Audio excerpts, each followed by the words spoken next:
नमस्कार, आप देख रहे हैं वीके न्यूज़। मैं हूं दिवाकर विक्रम सिंह। भारत में हिंदू राष्ट्र की मांग जब भी उठती है और हिंदू राष्ट्र पर कोई बातचीत करता है तो एक ही सवाल उठाया जाता है लेफ्ट लिबरल गैंग की तरफ से कि पूरे भारत के ताने बाने को बदलने की एक बड़ी कोशिश की जा रही है और देश के अस्मिता पर बड़ा सवाल पैदा किया जा रहा है। ये घटनाक्रम हम क्यों बता रहे हैं?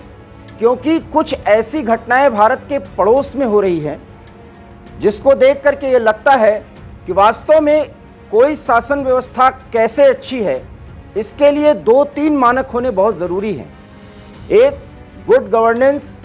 दूसरा, आम जनता की मूलभूत ज़रूरतों को पूरा करने की ख्वाहिश और ललक उन लोगों में जो जनता के प्रतिनिधि होते हैं और जनता का पूरा काम देखते हैं, उनके दैनिक जीवन की हर एक समस्या का निराकरण करते हैं और इसके लिए नीतियां बनाई जाती हैं। ये सब कुछ लोकतंत्र में संभव होता है क्योंकि लोकतंत्र में सत्ता पक्ष और विपक्ष दोनों की अपनी अपनी भूमिका होती है। और इसी लोकतंत्र की एक बयार 1990 के दशक में भारत के पड़ोस में भी बही और उसका कुछ असर दिखा। हालांकि कई देशों में जिस तरह का असर दिख रहा है वो बहुत भ्रष्ट असर है, मतलब विरूपित असर है। उसका असर पूरी तरीके से खत्म हुआ दिखता है। पाकिस्तान उसका एक बड़ा उदाहरण है। लेकिन भारत के पड़ोस में बसा और भारत से रोटी बेटी का संबंध रखने वाला देश नेपाल फिर एक बार सरगर्म है, जल उठा है। क्यों? आपको कारण जान करके हैरानी होगी कि आखिर में नेपाल में पिछले 72 घंटों से चल क्या रहा है। काठमांडू का ये दृश्य आप देखिए अपने स्क्रीन पर और लोग सड़कों पर उतरे हैं। नेपाल का झंडा उनके हाथ में है, लेकिन वहां पर लोकतंत्र में सुधार की बात नहीं हो रही है। माओवादी राष्ट्रवाद, जिसमें वामपंथी बू आती है और बू नहीं बल्कि वामपंथी आचरण है, उसका भी तिरस्कार हो रहा है।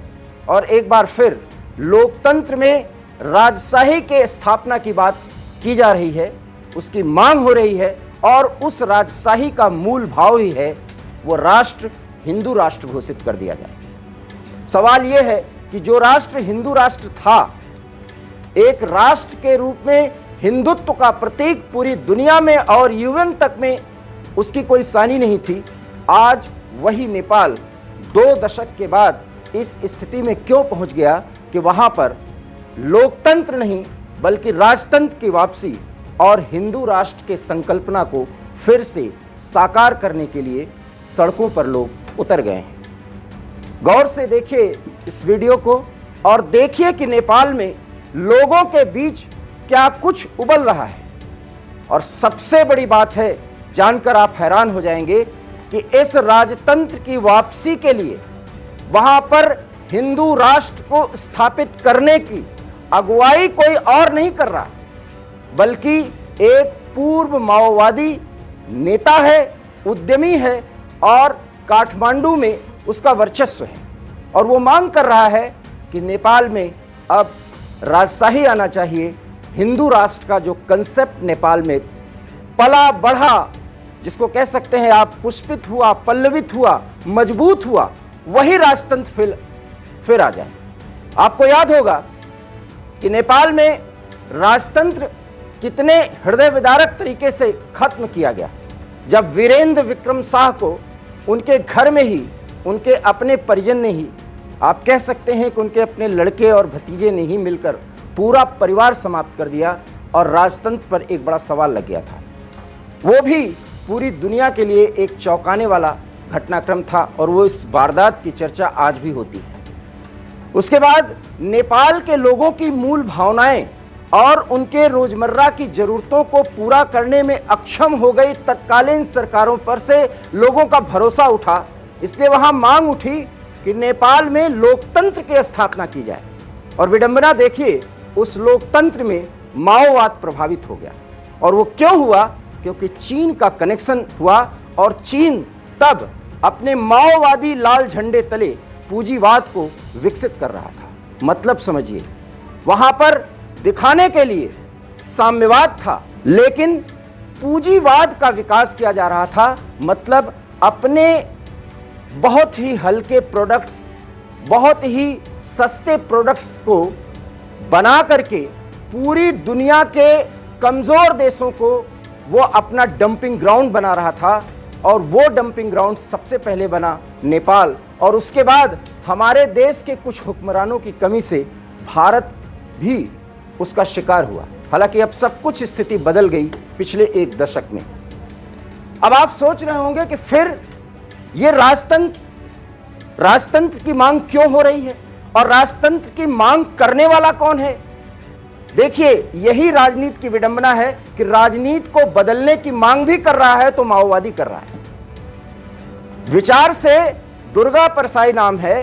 दुर्गा परसाई पूरी तरीके से माओवादी विचारधारा को आगे बढ़ाते थे, और अब वही दुर्गा परसाई प्रधानमंत्री प्रचंड को चुनौती दे रहे हैं। और केपी ओली की जो पार्टी है, उसके जो समर्थक हैं, उनके साथ इस गुट का पूरी तरीके से आमना सामना हो रहा है, झड़पें हो रही हैं। मतलब अराजकता की स्थिति नेपाल में आ गई है और प्रचंड की सरकार इस स्थिति को संभाल नहीं पा रही। 72 घंटों में ये जो कुछ दिख रहा है, ये तो अभी नमूना है, क्योंकि नेपाल में लोगों की जनभावनाएं इस कदर आहत हो रही हैं और जितने बड़े सपने दिखाए गए थे वो पूरे नहीं हो रहे हैं। इस बात का एक बड़ा सबूत है, और वो ये है कि वहां पर अल्पसंख्यक समुदाय अर्थात मुस्लिम समुदाय के लोग भी राजतंत्र की मांग और हिंदू राष्ट्र की मांग कर रहे हैं। पूरी दुनिया में अपने आप में एक अजूबा उदाहरण है, क्योंकि एकमात्र हिंदू राष्ट्र पूरी दुनिया में रहा तो वो नेपाल था। भारत कभी भी हिंदू राष्ट्र नहीं रहा, बल्कि बहुसंख्यक हिंदू समाज में भारत में लोकतंत्र विकसित हुआ, गणराज्य की परंपरा आगे बढ़ी, और वहां पर ठीक इसके उलट संघीय व्यवस्था को खत्म कर राजतंत्र के स्थापना की बात की जा रही है। अब इसका मतलब साधारण शब्दों में समझिए, और वो ये है कि जिस तरीके से पिछले एक दशक में चीन ने नेपाल की अर्थव्यवस्था में इतना बड़ा हस्तक्षेप अपना कर दिया है कि अब चीन की सरकार को इंफ्रास्ट्रक्चर डेवलपमेंट से लेकर के गरीबों के विकास के लिए जो नीतियां बनानी पड़ रही हैं, वो भी चीन के नेपाल के वर्तमान प्रधानमंत्री को चीन के राजनयिक से बातचीत करनी पड़ती है। और जब बातचीत में मिनट्स तैयार होते हैं, उस मिनट्स के आधार पर वहां की व्यवस्थाएं बदलने की कोशिश की जा रही है, और उसकी अगुवाई कर रहे हैं प्रचंड। ओली उसको दे रहे हैं समर्थन। ये वही ओली है, ये वही प्रचंड हैं जो भारत के साथ रिश्ते को खराब करने की कोशिश कर रहे हैं। आपको याद होगा कि उत्तराखंड सीमा पर लिम्पियाथुरा एक ऐसा स्थान है जिसको लेकर के नेपाल भारत से भिड़ने को तैयार है, और ये वो स्थान है जहां पर भारतीय और भारतीयता का वर्चस्व हमेशा से रहा। लोग भारत के प्रति समर्पित हैं, लेकिन नेपाल चीन के इशारे पर इन 3 स्थानों पर पूरी तरीके से भारत के साथ लड़ने भिड़ने को तैयार है। ये और बात है कि भारत के प्रधानमंत्री और रक्षा मंत्री राजनाथ सिंह के हस्तक्षेप और राजनयिक मुहिम के जरिए कुछ ऐसे प्रयास किए गए कि जो उबाल इन नेताओं में है, भारत का जो विरोध पनपा हुआ है, जो बहुत ज्यादा प्रभावी है, जिसमें नफरत का भाव भरा गया है, और वो चीन के इशारे पर उसको बैलेंस करने की कोशिश की गई। और वो भी तब जब इधर कुछ महीनों में नेपाल में प्राकृतिक आपदाएं आईं और सबसे पहले सहायता देने के लिए वहां भारत पहुंचा।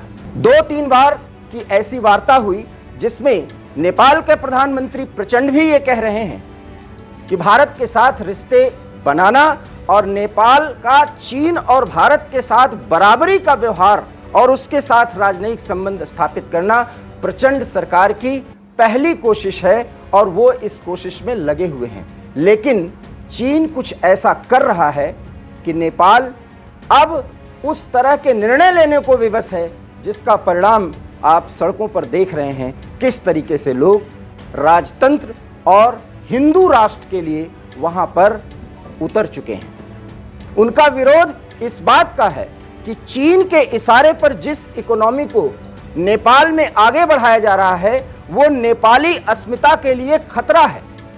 और एक अनुमान और आंकड़े, हालांकि उन आंकड़ों की पुष्टि नहीं हो रही है कि वहां पर हिंदू जनसंख्या भी कम हो रही है, और ये आंकड़े पुष्ट नहीं है इसलिए उन आंकड़ों को नहीं दिया जा सकता, लेकिन ये एक मान्यता है और वहां के अखबारों में इस पर हर दिन कुछ न कुछ टिप्पणियां की जा रही हैं, उस पर एडिटोरियल्स भी लिखे जा रहे हैं।